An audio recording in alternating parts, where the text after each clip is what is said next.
Cette histoire est inspirée de faits réels. Damien est un père de famille et il est marié à sa femme depuis plusieurs années.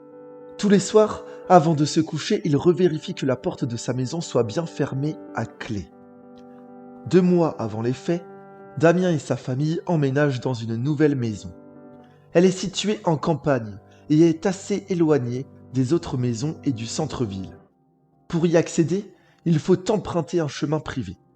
Il y a donc très peu de passants ou de vie humaine aux alentours de la maison familiale. Damien a peur du noir et laisse toujours la lumière de sa cuisine allumée afin de se rassurer. 1 mois après être installé dans sa maison, le père de famille arrive un soir devant celle-ci, va pour tourner la poignée, mais la porte est fermée à clé. Logique, sa femme a le même rituel que lui et ferme tous les soirs la maison, sauf que là, Damien revient d'une soirée arrosée et il a oublié ses clés. Il se retrouve donc à attendre devant la porte neuve, sa femme qui vient lui ouvrir quelques minutes après. Une dizaine de jours plus tard, Damien se réveille en pleine nuit. Il a soif et il se dirige vers la cuisine afin de prendre un verre d'eau.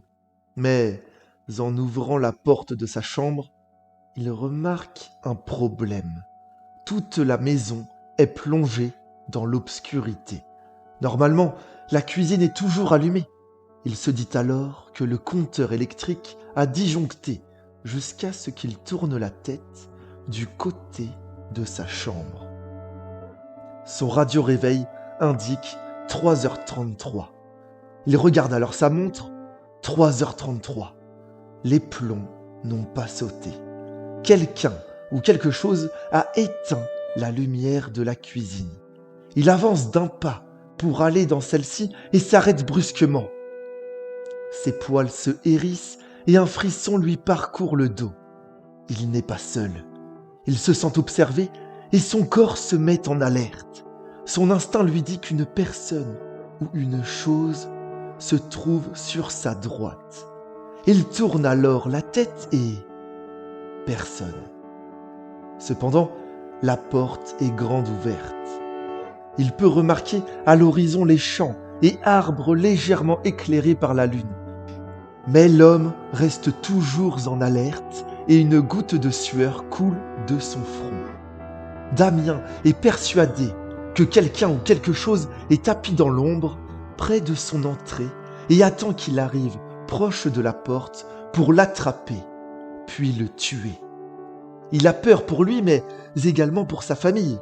Il prend alors son courage à 2 mains et se dirige vers la porte d'entrée. Il tend la main, agrippe la poignée, claque la porte et la ferme à clé. Il souffle un coup et reste quelques minutes à écouter près de la porte. Mais rien. Il retourne alors se coucher. Lendemain matin, Damien demande à sa femme et ses enfants s'ils ont éteint la lumière de la cuisine et si c'est eux qui ont ouvert la porte. La réponse est non.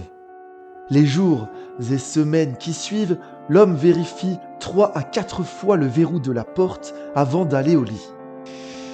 Pendant 3 semaines, rien d'inquiétant ne se passe, jusqu'à cette nuit.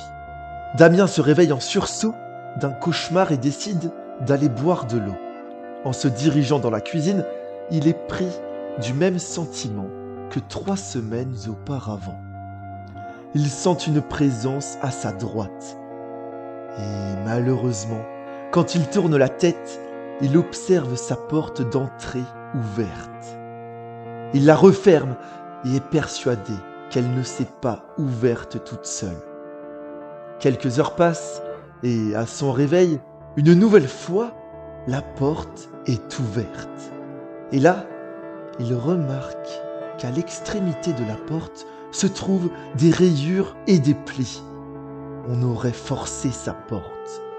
Il décide d'agir et de changer la serrure. Cependant, il ne retrouve plus sa perceuse et décide donc d'un plan B. Il installe des clochettes au niveau de sa poignée intérieure afin d'être alerté par une potentielle intrusion. Durant la nuit, il se réveille pour voir si la porte est fermée à clé et si les clochettes sont toujours bien installées. Bonne nouvelle, elles le sont. Il retourne se coucher, apaisé. Puis, il se réveille à cause d'un bruit. Les clochettes. Il se lève en sursaut, puis sort de la chambre. La lumière de la cuisine est éteinte. La porte est grande ouverte, mais cette fois, il y a quelqu'un. Damien voit cette personne de ses yeux. La silhouette recule de quelques pas et la lune permet à Damien de bien voir l'intrus. C'est une petite fille dans une robe blanche. Elle lui sourit d'un air innocent et il comprend qu'il se trouve dans un rêve. Damien se sent moins apeuré et s'approche de la petite fille. Soudain, le visage innocent et souriant laisse place à une fille terrorisée. Elle marmonne à Damien. « Quelqu'un approche, quelqu'un approche. » Et elle redit cette phrase en boucle de plus en plus fort, jusqu'à hurler « Quelqu'un approche, quelqu'un approche, quelqu'un approche !» Elle sort un couteau ensanglanté de derrière elle et enfonce la lame dans le corps de Damien. Celui-ci se réveille d'un coup en sueur. Il ouvre la porte de sa chambre et son corps se met en alerte. La maison est plongée dans le noir. Il est sorti de son cauchemar et la porte est ouverte. Il court, ferme la porte à clé aussi vite qu'il peut et s'accroupit pour souffler un coup. Il n'entend toujours rien à l'extérieur. Cependant, il remarque que les clochettes ne sont plus à leur place. Elles sont posées à côté sur un meuble. Le matin même, il questionne sa famille et leur demande s'ils ont entendu du bruit la nuit.